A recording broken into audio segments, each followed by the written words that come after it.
Good evening, everyone, and thank you for joining today's virtual forum event hosted by the Georgetown Institute of Politics and Public Service at the McCourt School of Public Policy, known to many of you as GU Politics. My name is Alexandra Bowman, and I am a senior in the college double majoring in English and art. I serve on the GU Politics Student Advisory Board as the events co-chair with my colleague Jack Healy. I've been honored to work as the former political cartoonist for the Lincoln Project, and I currently serve as the political cartoonist for the John Kerry and John Kasich founded an environmental organization, World War Zero. I was also the student liaison for GU Politics Political Journalism Workshop series a few semesters ago, where I actually worked alongside Rebecca Cinderbrand, who's on the panel tonight, to help coordinate our cohort's weekly meetings with major practitioners in political media, including MSNBC's Andrea Mitchell. I'm absolutely thrilled to get to see Rebecca again, and I can't wait to hear more about what she's been up to in the last year and a half. And I'm so pleased to introduce our guest for today, Kelly Burton of the National Democratic Redistricting Committee, the NDRC, and Adam Kincaid of the National Republican Redistricting Trust. We are thrilled to have them join us today to share their perspectives on redistricting and the balance of power.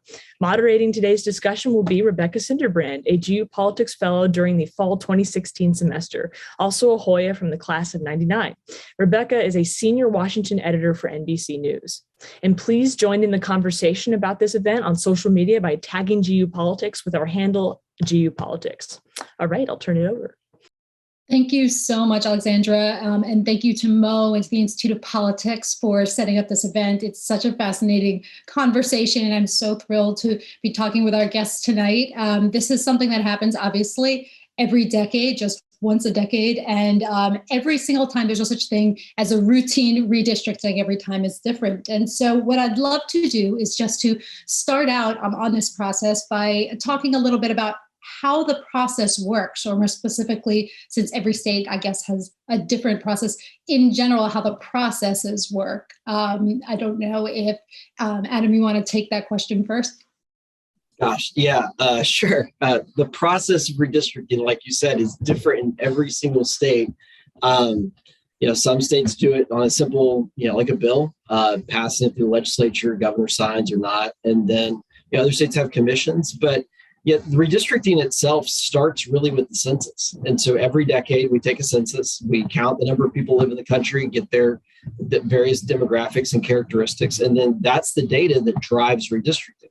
So a lot of what you're seeing right now is because we had a massive census delay. And so the fact that we're only about 322 seats in is an aberration. We'd typically be further along in the process this time on the congressional side, but the census didn't release its data until August, which meant that states didn't get started until late August. And so, the timeline's been more compressed, a little bit more interesting, I guess, and easier to cover on the press side than otherwise. But it's a varying process. What we tell people is there's different rules and different ways it's done in every single state. No two states are exactly the same. And again, Kelly, this has been an unusual process happening during the middle of a pandemic, among other reasons. I mean, you talk a little bit about how this process this time around has been different than typical redistricting process in the past. Sure. Yeah.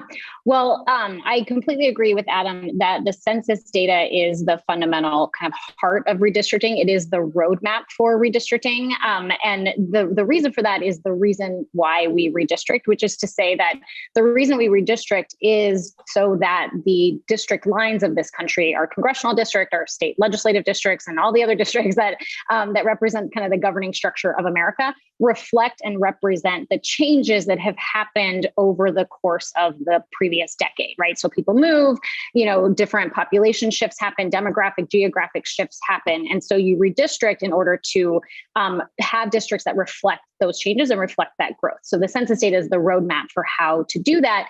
And the reason I mention that is because it's really important to remember that at the heart of all of this, redistricting is about people. It is about people having their voices heard. It is about districts that can reflect and represent the people, and they can make their voices heard through that governing structure of America, right? And so one of the things that's been, I think, really exciting about this redistricting process that is certainly different than what we've had in the past is the level of public engagement that we have seen around the country. I think people, we like to say this is the most small d democratized redistricting process we've ever seen, where there are just incredible levels of public engagement across the states where people, they want to participate in redistricting. They understand the consequences of gerrymandering, which is a manipulation of that redistricting process.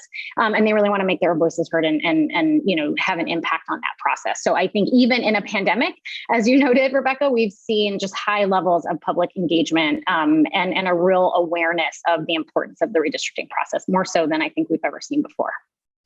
So, before we get into kind of the partisan effects, the partisan breakdown around this year's line drawing, all the analysis that we've seen so far about how the redistricting process has proceeded to date has had kind of been united on at least one universal effect, one thing that we've seen, one through line in all of the process so far, and that's the number of competitive House districts is dropping yet again. Both parties are using redistricting, again, to maximize the number of safe seats. That seems to be the effect. The New York Times analysis this past weekend was that, with 2/3 of the new boundaries set, map makers are on pace, and I'm quoting here, to draw fewer than 40 seats out of 435 that are considered competitive based on the 2020 election results. 10 years ago, that number was 73. And of course, 10 years earlier, that number was still higher. Obviously, this has an effect on the country. It also has an effect on the parties. When the primary season becomes the main event in terms of voting. Can you talk a little bit about what you view the job of the party's redistricting effort to be? Is that job to maximize the number of seats for that party? Are there downsides? Are there any kind of consciousness of perhaps unintended consequences of trying for that goal, not just for voters or for the country, but even for the parties themselves? And I guess I'll start with you, Kelly, what your thought is on that. Sure.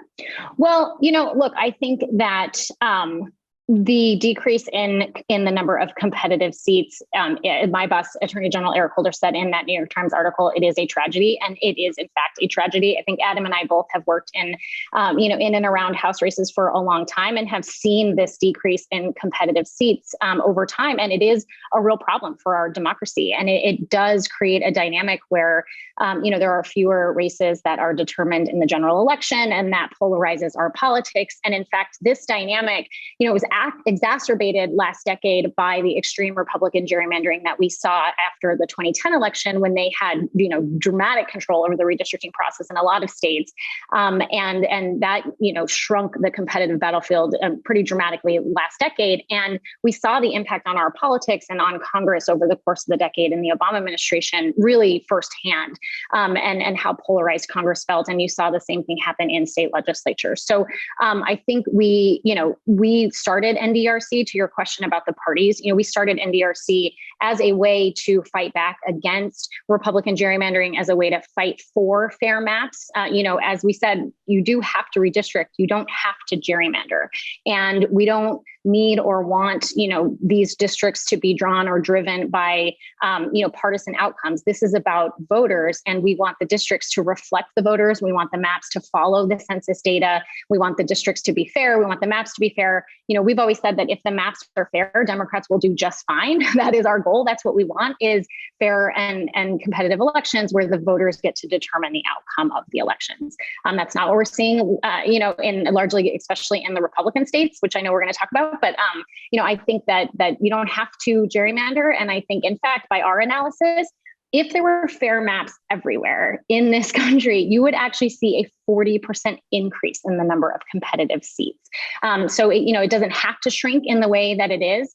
And we are fighting for fair maps where both sides can compete. I will also say, though, that I think the Republicans went into this cycle intent upon gerrymandering the map for the decade. That is this kind of the stated goal. And I don't think they're going to be successful in that goal. I think that even with the shrinkage of the number of competitive seats, there are sufficient competitive and fair seats in this country already with the maps that are done, that I do think you'll see the House in play and both achievable and winnable by both parties throughout the decade, which is good.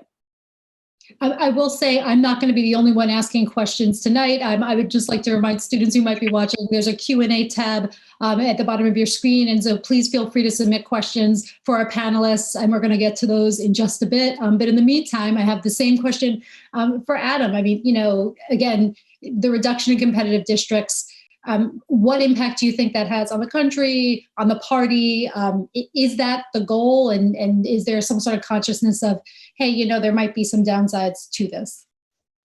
Well, when the cycle started off, what we were telling everyone is that both parties will have a chance to hold the majority, or at least they'll be in play, but that the majorities are not going to be huge. I don't see that either party is going to have a blow-away majority in the U.S. House this decade. I think that that's a large part because the number of swing seats that are dropping, but that's a natural thing that happens every decade when it comes to redistricting is, legislators go in, they shore up vulnerable incumbents, then they go on offense. It's what they do. It's how this process plays out. That just happens every single decade. I think that what you're seeing this time is really an effect of, we have states that are going redder and states that are going bluer. And so it's not just an effect of, the decrease of swing districts, it's a decrease of swing states. And so a lot of states are polarizing internally as well. So you find that you have a lot of places where, like Massachusetts has been 9-0 for a long, long time now. Connecticut's been 5-0 for more than a decade. Maryland is a state that every decade tries to get a little bit more closer and closer to that all blue map that they've been trying to achieve. And so you're seeing that in the Republican states, the same thing is now happening where Utah is drawing, a 4-0 map and Oklahoma and other places like that. So I think what you're seeing in large part is a decrease not only in swing states, but in swing states. I mean, it's interesting, about the expectations heading into that cycle. One of the things we've been seeing is just this reaction over the past few weeks in particular. Dave Wasserman noted last month, he said the long-awaited, this is Wasserman speaking, the long-awaited, long-feared gerrymandering apocalypse of 2021 has not materialized for Democrats after all. That's something that people were very much expecting. Jennifer Rubin in the Washington Post on Monday saying, and I'm quoting here, "It turns out Republicans may have gotten the worst of both worlds. They may have gotten pro-democratic gerrymandered maps in some states, thinking of New York in particular here, for instance, plus independent commissions and court-enforced referenda that block overly generous Republican tilting maps in other states." And as she notes, the Cook Political Report is now finding Democrats are actually on track to net 2 to 3 seats from the new maps alone, which is a significant shift.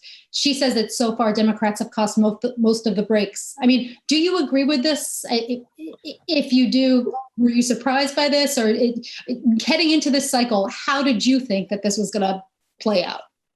Take that a little bit at a time. Happy to unpack it a little bit. Sure. So first off, like most prophecies about the apocalypse, it never came to be. And so, because it was never bounded in reality to begin with.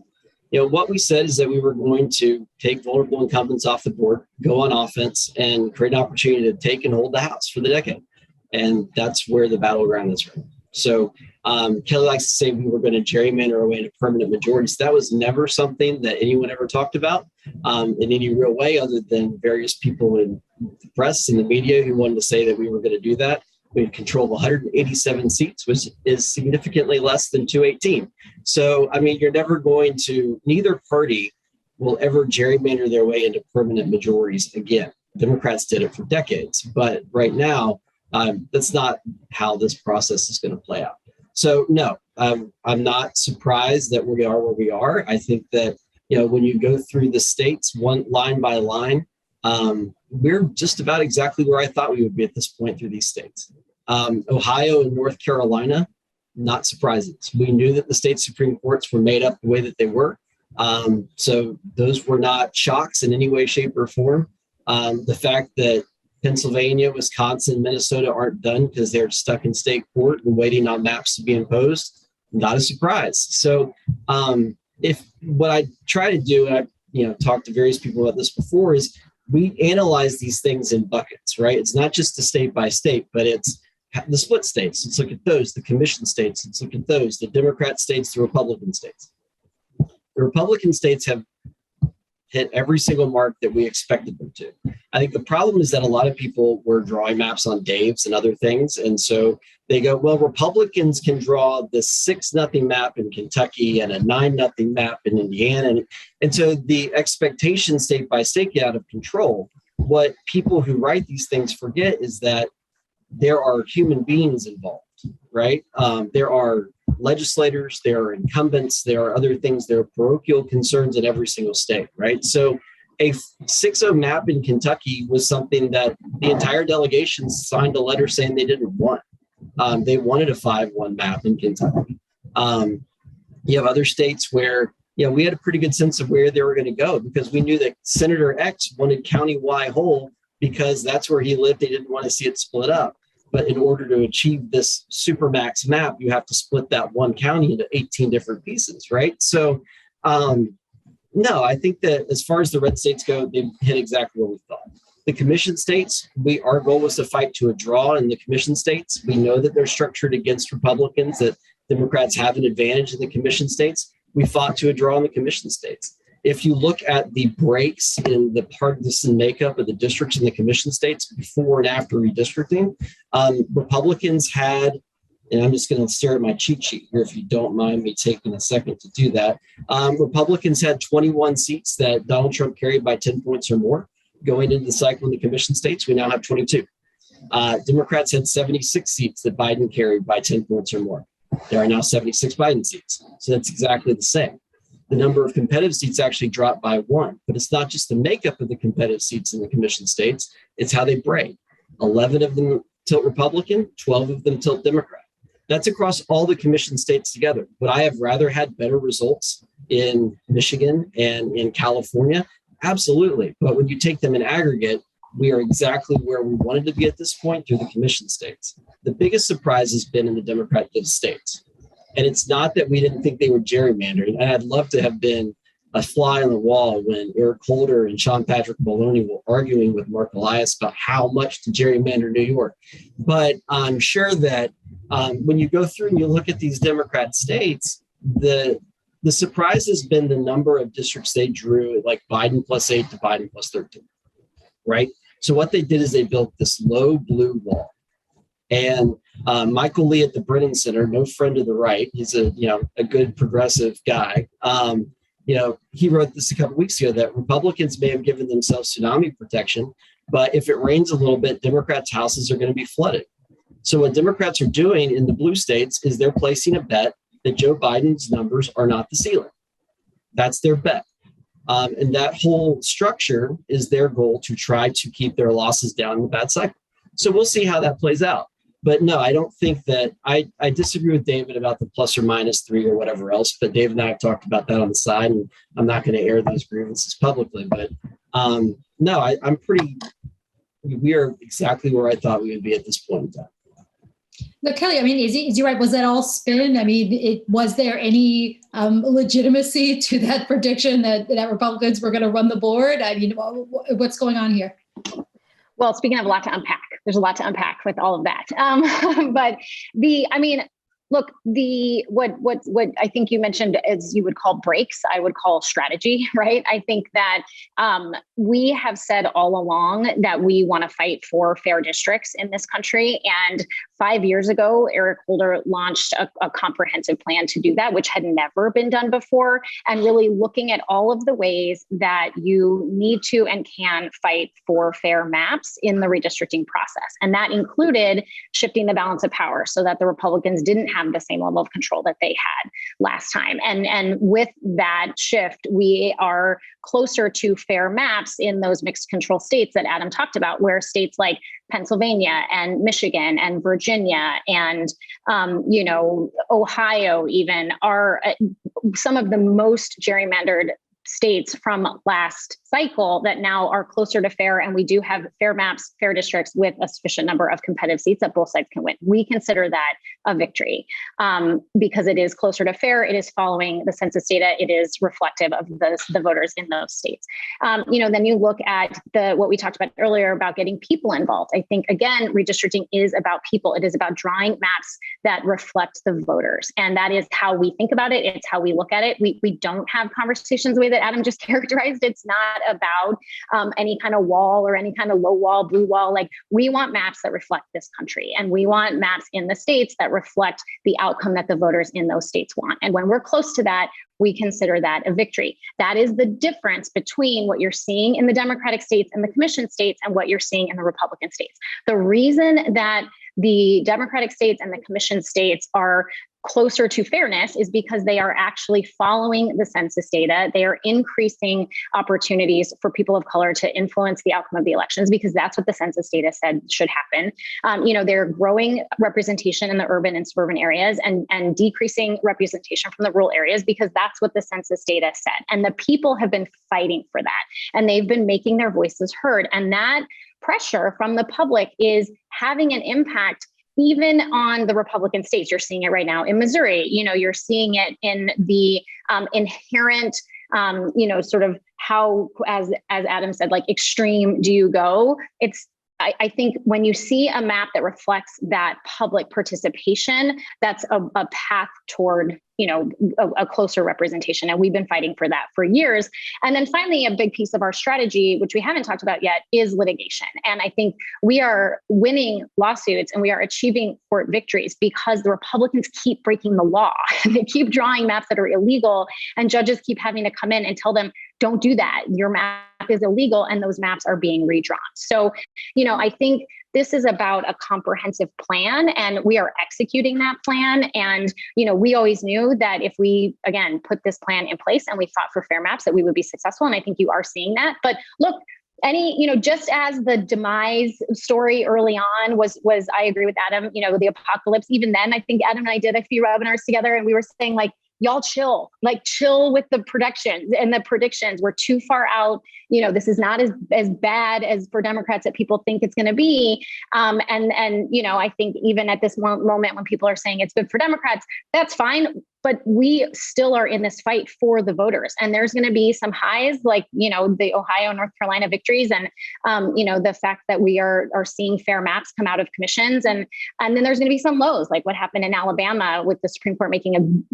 ridiculous, ruling in that case. So this is a long march, and, we are on that march, and we're going to do everything we can to help the people have the districts that reflect their voices.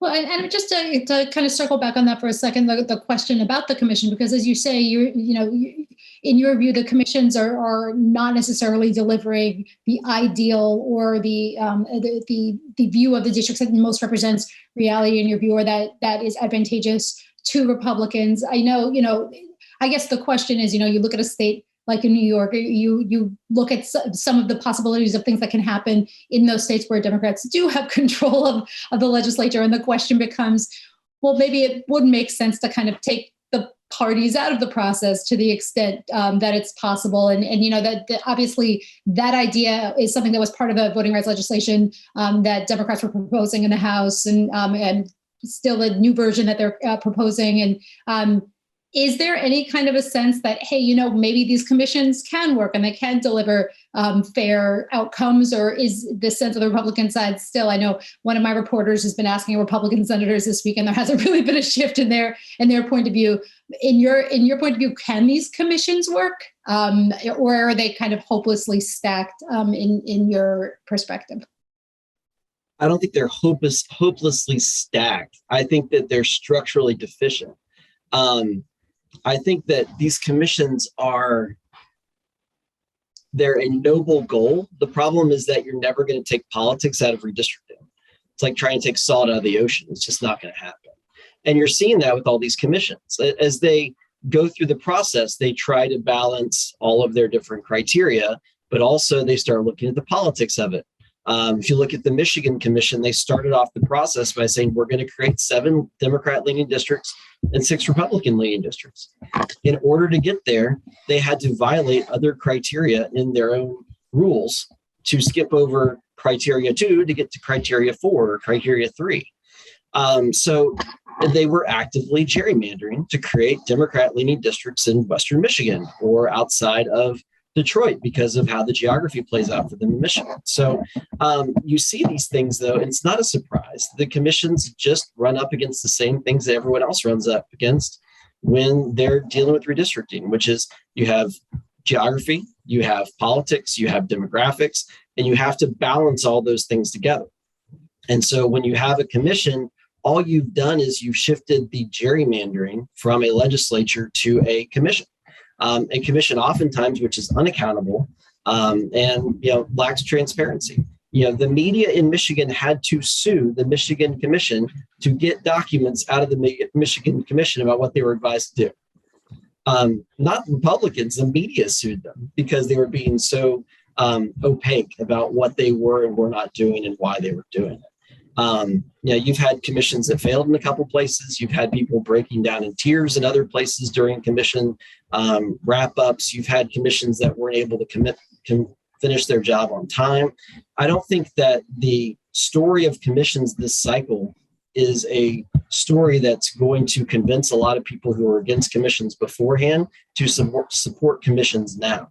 And as far as Illinois goes or New York or anywhere else, New York's a great example of how Democrats don't practice what they preach. I mean, the New York Commission was created in 2014 by New York voters. It was affirmed last year when Democrats tried to reverse the criteria. And then they went through and they did what they did in New York, which is completely against all the different criteria in New York. So if the Constitution means what it says in New York, those maps have to get thrown out. As far as Illinois is concerned, they have full power in Illinois to draw the maps, right? They have a Democrat governor and a Democrat legislature, and they can draw what they draw. So, no, I don't think that what we've seen with the commission so far is a story that's going to change many people's minds. I mean, and Kelly, to his point, there is something. Oh, sorry. I was just going to say, just to throw in there as well. Yeah. One thing that you do hear from some opponents of these commissions is that, as Ed was saying, that you want the people who are drawing these lines to have some accountability to voters in some way. And when they're elected officials, that somehow that they will have to face voters at some point. And what do you think of that? Do you think that these commissions have acquitted themselves well, and that this is the wave of the future and would make for a fairer process? Okay, let's talk about this because this is a very important point. And I think it's a really important example of the differences between the two parties on democracy generally, but specifically on redistricting. Because what is happening right now in our country when it comes to redistricting is that the two parties are looking at this in totally different ways. And what you are seeing from the Democrats, both nationally and in the states, is a real commitment to a fair process, to fair maps, and to a redistricting process that reflects the census data and reflects the outcome of the elections. That is a fact. And you see that in the fact that Democrats in New York are pushing for commissions, that Democrats in Congress are pushing for commissions and reforms to not just the process, but also to the criteria, and attempting what Adam said is impossible, to take the politics out of the outcome of the maps, make partisan gerrymandering illegal, and to really try to get these maps to be closer to what they should be, which is a reflection of the voters. The Republicans are against all of that. They are looking at this through a political lens only. They are against reforms, and they are against the voters having an impact on these elections. And you see it in the Republican states where they are negating any kind of attempt at reform like they did in Congress. You're also seeing them where even when the voters have passed commissions, they are ignoring that process and essentially doing whatever they want. Adam talked about Utah. Let's talk about Utah. Utah, the voters passed a commission. They said, we want the redistricting process to be fair, and we want to have a say. We want an independent redistricting commission passed by the voters. The legislature was like, nah, just kidding. We're not going to do that. Take all the teeth out of the commission and made it an advisory commission. And the Democrats and the public said, fine, we'll do your advisory commission. They went through the process. They presented a ton of fair maps that did have a competitive seat for Democrats, because that is in the data. It is in the voters in Salt Lake City that's what maps can and should look like. The Republican legislature threw that out and drew a 4-0 map, total disregard for the public process.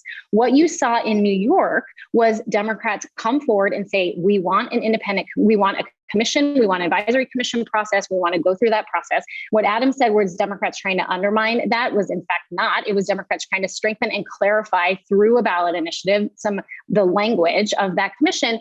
And you see even in the map that the legislature passed in New York, they took into account the process and the feedback that was gathered through that commission process. You're not seeing that in the Republican states like Texas and Georgia and North Carolina and Ohio and these other processes where they are totally disregarding and not having a public process at all and doing whatever they want behind closed doors. The thing that commissions do is, Adam is right, it brings it out into the public. And this work is hard, y'all. It's hard to draw maps. It's not straightforward. You do have to take into account things like communities of interest. What does it mean to have a fair district that reflects the population when there are a lot of different ways that America is reflected in its communities, right? From traffic patterns to geographic patterns to demographic trends, you have to take all of that into account. And the thing that commissions do and the thing that public processes do is it does have that discussion in public. And then it holds accountable whoever draws the maps, the commissions, the elected officials, so that the maps reflect the outcome of the people. And this is where, again, let's talk about New York. Again, census data is the roadmap for redistricting. That's important to remember. And the maps in New York follow the census data. Democrats were always going to pick up seats in New York, and Republicans were always going to lose seats in New York. Even the Republican commission map lost seats for Republicans because that is what the data says in New York. And that is the opposite of what you're seeing in the Republican states like Texas, where 95% of the growth in Texas came from people of color. It is the reason that Texas got 2 seats in Congress.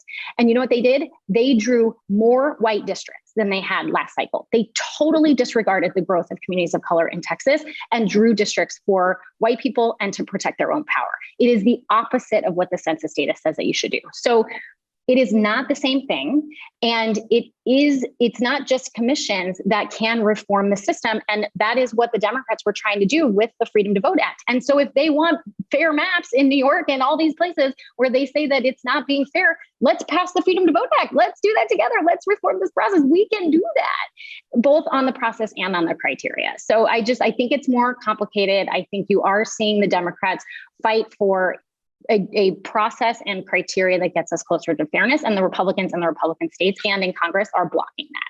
They just are. Well, I'm sure that Adam has a lot of thoughts on this, and I'm going to throw one more question at our panelists before I open it up again to questions from somebody else. I know that the people who are watching have questions. Please put in the Q&A tab. We're going to get to those just next. But I just want to kind of just circle back because there's actually a lot of question marks circling around out there still. There are court cases in some states that could still send this process, lawmakers back to the drawing board. Florida is a big question mark. It's, Republican infighting, fighting amongst themselves. That's still a big question mark, what that map is going to look like. Put on your prediction hat and just, if either of you can kind of jump in and tell me, where do you see this going? Do you see any way that any of the trends that we're seeing in any of these states are going to in some way shift what we've seen with this perhaps slight Democratic advantage? Could we still see Republicans running the board? Or is this basically going to be more of the same? Are we essentially, we are in a draw, just generally speaking, politically, and what we're going to see out of redistricting is going to reflect that? Feel free to jump in, either one of you, to start. Adam, do you want to start with Florida? Because I'd love to know what's going on with the Republicans in Florida. It's fascinating to watch. I'm not allowed to talk to the legislators in Florida about redistricting under fair districts. That would be a violation of fair districts rules. So I don't talk to legislators there. So as far as what's going to happen in Florida, we'll see what the Florida Supreme Court does. Governor DeSantis has asked them for an advisory opinion on whether or not a district complies under fair districts or not, and they're just waiting on an answer on that question. So, don't know. As far as the country at large, it's a 50-50 country, and so it wouldn't shock me to see a 50-50 redistricting and 50-50 elections for the foreseeable future for a lot of national offices. I think Florida is fascinating, y'all. What's happening in Florida? I think it's in some ways a microcosm of what's happening in the Republican Party generally, because you first you saw the state Senate in Florida put forward a relatively fair kind of middle of the road map and congressional map and pass that map, and then you saw the House Republicans not do that and do a more extreme gerrymander, although apparently not extreme enough for Steve Bannon and others, because there was real pressure from the outside for the legislature to push the needle even farther. And so Governor DeSantis got involved. Unprecedented. It's never happened before in Florida and really anywhere where governors present a map and put forward the way that he did, where he really tried to pull the whole process more to the extreme. And then, as Adam is saying, this request that he's made to the Supreme Court to essentially preempt the legislative process and to interpret a law that frankly has already been interpreted by the Florida Supreme Court in 2016 in the last round of redistricting lawsuits. He's essentially asking for permission to allow them to break the previous precedent and break the standing Florida law and gerrymander in the extreme, which is unprecedented, never seen it before. It is really interesting. We are waiting to see what the Supreme Court is going to do on this ruling of whether they even can give him this guidance. That's the first step, is they are deliberating whether it's appropriate, this ask that he made of them. And then, we'll go from there. But it's just a fascinating kind of unprecedented role that DeSantis and the Republicans are playing, in the kind of preemptive stages of map drawing in Florida. So watching from the sidelines, we can agree it's all fascinating. It's all fascinating. It's fascinating. I'm just going to respond to that one real quick. So as far as, first off, I think we should put out a press release that the executive director of the NDRC is praising the Republicans in the Florida Senate. So, but other than that, a fair map. I mean, more than anyone expected. As far as whether it's unprecedented or not, the governor of Florida has the power and authority to ask the Supreme Court for advisory opinions whenever he chooses. And that's what Governor DeSantis has done. The Florida Supreme Court can absolutely answer this question. And I think the Florida Supreme Court may have imposed this map a few years ago, but there's real questions about whether they should have imposed this district in particular. They proposed Florida 5 as a remedy for a previous version of Florida 5. The previous version of Florida 5 went from Orlando to Jacksonville. The new version of Florida 5 goes even further from Jacksonville to Tallahassee, splits multiple counties in ways that Florida's Tier 2 criteria are not allowed to do unless it's to comply with the Voting Rights Act, which this district does not do. So I think we will see what the Florida Supreme Court does, how they deal with this request for an advisory opinion, but it's not unprecedented. It's not outside the scope of the governor's power. And I think it was wise to get an opinion from the Supreme Court preemptively, rather than doing it and then waiting for, to get sued and have to ask the same question in the Supreme Court anyway. So I think it was the right thing to do to ask for an advisory opinion when he did. Can I just add one thing? And then I know we're going to go to questions, but I think this is really important because in the conversation about redistricting, it's very easy to get caught up in the Democratic, Republican impact, control Congress, all this stuff. But it's really important, as I am sorry to keep harping on this, but it's really important to remember that people are at the heart of this. And inherent in what Adam is saying with Florida 5 and what DeSantis is asking for is the DeSantis map and the DeSantis opinion. He is asking for permission to decrease the level of representation of Black representatives and the level of the number of districts where the Black community in Florida can influence the outcome of the election. The DeSantis map cuts the number of Black influence districts in half. It would go back to the early gerrymander of the last decade before the Supreme Court redrew the map that dilutes the power of the Black vote in Florida. And that is what DeSantis is trying to walk back to. And it's really important to remember that, because what the Fair Districts Amendment does and what that district that he's talking about, that Florida 5, is it allows for an influence district where the African-American voters in Florida can elect a candidate of their choice. And that is a really important part of redistricting. It's a really important part of making sure that maps are fair and they reflect the communities in this country. And Governor DeSantis is trying to dismantle that. And rest assured that if he gets his map and if this succeeds, there will be a decrease of Black electeds in office and also of the ability of the Black community to elect a candidate of their choice. And that is why we are fighting against it. It's why it's wrong.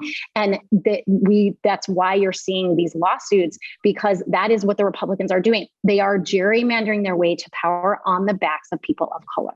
That is what's happening. And it's really important to remember that the power of the vote from the communities of color in these states is being diluted in these Republican maps. And that is why we're fighting against them. So I just don't want that to get lost in the numbers and the politics. And this is about people. This is about people being able to elect a candidate that reflects their values. Well, there's definitely a lot of action and a lot of action to come on this front. The conversation will definitely continue. It's been fascinating so far, but now we want to bring in some of the students and others who've been watching. And I think we have a couple of questions queued up. What are each of your thoughts on independent candidates' chances this year, next year? It's, where do they factor into this process? Obviously, we have each party kind of trying to maximize its chances. So is there any chance of people who don't belong to either of those parties breaking through? I don't think we've had an independent member of Congress since the 90s or the 2000s. So it's pretty rare. I think it will continue to be rare. Yeah, I agree. It's a two-party system, and so that independent candidate. Now, I do. You see different categorizations of Bernie Sanders and AOC, and there's different categorizations within the Democratic Party. Then once you get to Congress, or once you kind of are elected, you caucus with one side, and so functionally, we have a two-party system in this democracy. All right, there you go. Then we're going to go to Debbie next. Her question isn't securing an incumbent's district essentially gerrymandering? Another way to say gerrymandering, which of course is now a dirty word in this particular process. What do you think of that? Would you say that's a fair characterization, not a fair characterization? Taking into consideration incumbent addresses is actually a traditional redistricting criteria as acknowledged. Kelly would probably say some of them are gerrymanders. I would say that some of the ones in Illinois are gerrymanders. I mean, the problem with using the word gerrymander is that gerrymanders become this way of saying, I don't like something because the other party did it.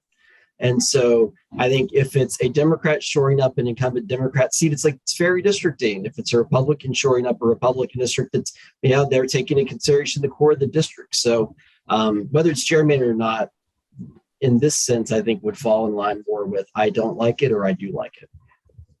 What do you think, Kelly? Well, I do think that this does the heart of the question, and Adam's response, I think, speaks to what we've been talking about with the different approaches of the different parties, because I think you are absolutely seeing an effort by the Republicans to shore up incumbents and to make their incumbent districts quite a bit safer. You see that in the Washington Post actually has a really good tracker on this that shows you the increase in the strong Trump districts versus the strong Biden districts. And the number of strong Trump districts is up 19. And the number of strong Biden districts is only up 3. And the number of lean Trump districts is down by 8. And the number of lean Biden districts is up by 11 or something. So what is happening is actually the Republicans really trying to shore up their incumbents in the extreme so that those districts never become competitive. They take them, as Adam says, off the table. And it's just a different thing where in the Democratic seats and states, you're seeing much more of an ability and a willingness to actually bring down some of the states Democratic seats in order to better reflect the community representation in those states. Nevada, I think, is a really good example of that. New Mexico as well, where it's not a hardcore securing of safe seats. It is more of a decrease in some of those safe seats in order to, have better representation that fits the communities of interest in the state more accurately. And to Adam's point, I agree that the word gerrymander gets thrown around. There was an analysis after the Nevada map where it was this is a gerrymander that both sides like. And I'm like, well, by definition, how can it be a gerrymander that both sides like a gerrymander is a manipulation that, secures power for one side over the other in with disregard to the voters. And in Nevada, what you actually saw was a decrease in the safe Democratic seats in order to better reflect the communities of interest in the state. And inherent within that is the ability for both sides to win those districts. And we think that's fair. We think that that's what we want. And so anyway, it's just kind of a good example of a different way that we're actually not trying to shore up and secure a bunch of these safe seats in the way that the Republican states are. Okay, well, you know what? I'm going to turn to another questioner to offload the question asking duties next. Harrison Silver. Thanks so much for this chat. This has been great.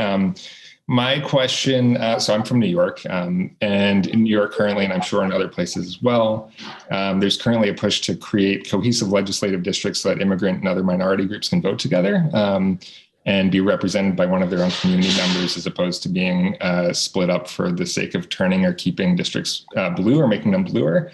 So I was just wondering, like, from the Democrat perspective, how can Democrats balance the party's desire for more political power with the need for more minority representation in government?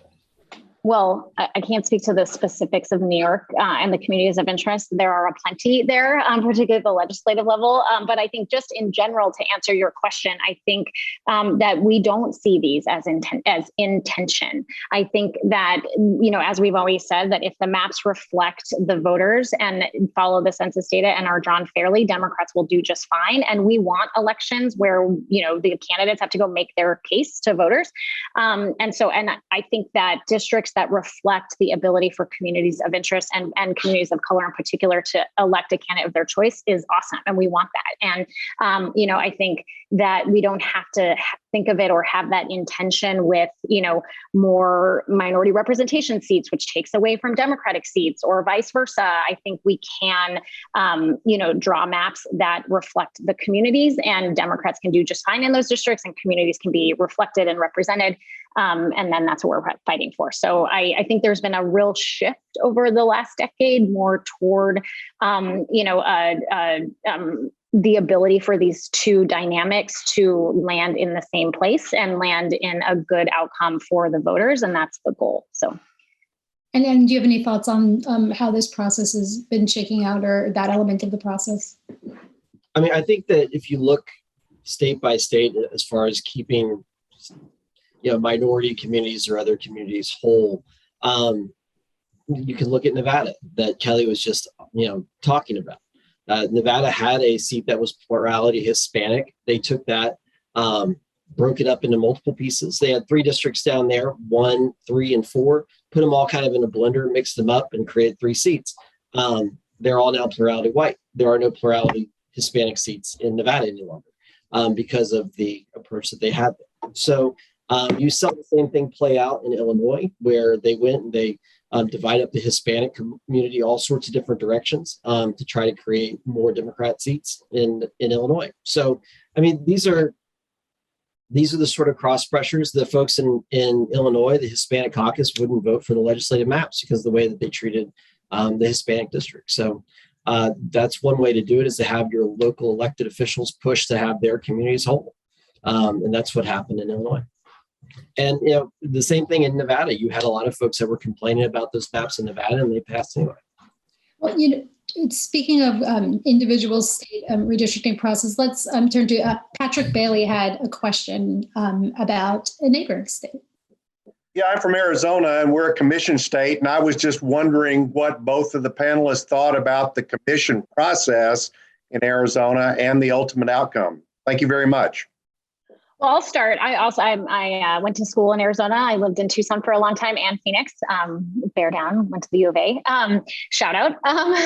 So I'm very familiar with the state and also with that commission. I think Adam touched on this, and we touched on it a little bit earlier when talking about commissions. Not all commissions are created equally. I think they are all different, and some of them work better than others, and some structural ways that different commissions are set up work better than others. I think what you saw saw in Arizona was a really unfortunate execution of what could have been a fair commission process by a partisan chair with an agenda, with a clear partisan agenda, who throughout the entire process biased to the two Republican commissioners and against the Democratic commissioners, was very hostile in her treatment of different advocacy groups that came in front of the commission, and just time and time again made decisions in opposition to what was being asked from the commission, and also specifically what the Democratic commissioners were asking for. So I think it was a biased chair that ended with a biased map. I think that functionally, the map that came out of Arizona is a 3-6 map. Maybe it can trend a little better over the course of the decade, but right now you have the state of Arizona that has 2 Democratic senators, a 5-4 Democratic delegation, and a 50-50 legislature, and ended up with a 6 Republican, 3 Democratic map to start. And that is not fair, and it's not reflective of the state. And I think it is a result of how the chair ran the process. And she decreased, again, the competitiveness in some of the districts. And it was unfortunate. So, look, I think that on net commissions are better. And I do think that throughout the process, we were watching and saw what was happening, and the public was participating. And I think that is helpful and better than certainly what we would have gotten out of a Arizona Republican legislature and a Republican governor that likely would have made that map even worse than it was. But I think, I chalk Arizona up to one of the big disappointments of the cycle because of how that commission was run. I'm amazed by Kelly's perspective on Arizona. I mean, I wish that the chair had a partisan agenda. We would have had a much better map out of Arizona for Republicans than the one that we ended up with. The map was approved by a unanimous vote. And then after it was approved by a unanimous vote, the Democrats came back later when it was up for its final vote and voted against it. All 5 commissioners stood together and smiled and took a picture with the map that they had just approved. It didn't change between the time that they all voted for it and then when they voted against it. So it was a unanimous vote on the congressional map. It was not a unanimous vote on the legislative map. On the congressional map, there are more competitive seats than there were last time. There are, Kelly calls it a 3-6 map. I wish it was a 3-6 map. It's a 3-3-3 map. You have 3 Republican seats, 3 Democrat seats, and 3 commissions, 3 competitive districts. I mean, you have seats that move from Biden plus 11 to even, right? You have another one that moved from, Trump plus 4 to Biden plus 2. You have another one that shifted from Biden 24 to Biden 10. So you've got a lot of these that did become more competitive. You have one seat that moved the other way. They moved from Biden plus 2 to Trump plus 8. So a lot of the seats swung various different directions. But what you end up with, there's 3 seats that are very, very competitive. Of those 9 seats in Arizona, I believe 5 of them voted for Joe Biden and 4 of them voted for Donald Trump. So, I mean, that's how the result was in Arizona in 2020. So I don't think that,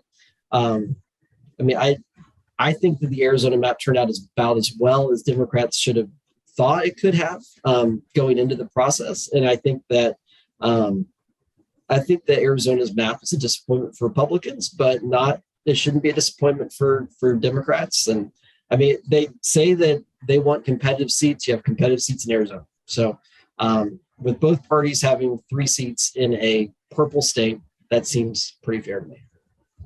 So, I mean, speaking of an assessment of how this process has gone, just kind of a quick, just to wrap things up, looking at how things have gone so far and kind of in the closing stretch, the way things are shaping up, I mean, would you say you're happy, you're pleased with how things have gone? Is there anything that you wish you'd done differently or next time around might do differently? I'll just put you on the spot. Start with Adam. How has the process gone, and would you do anything differently if you could do it again? Look, I think the process has gone, like I said before, about how we expected it to. So, I mean, the blue states have done what they do, the red states have done what they've done, and the commission states we fought to a draw. So where we're at so far, I'm, not happy, not sad, not mad. I mean, they are what they are. So, we'll see how the final process plays out. I'm not much for spiking footballs at the end of the third quarter. And so, we'll see how the last, home stretch goes.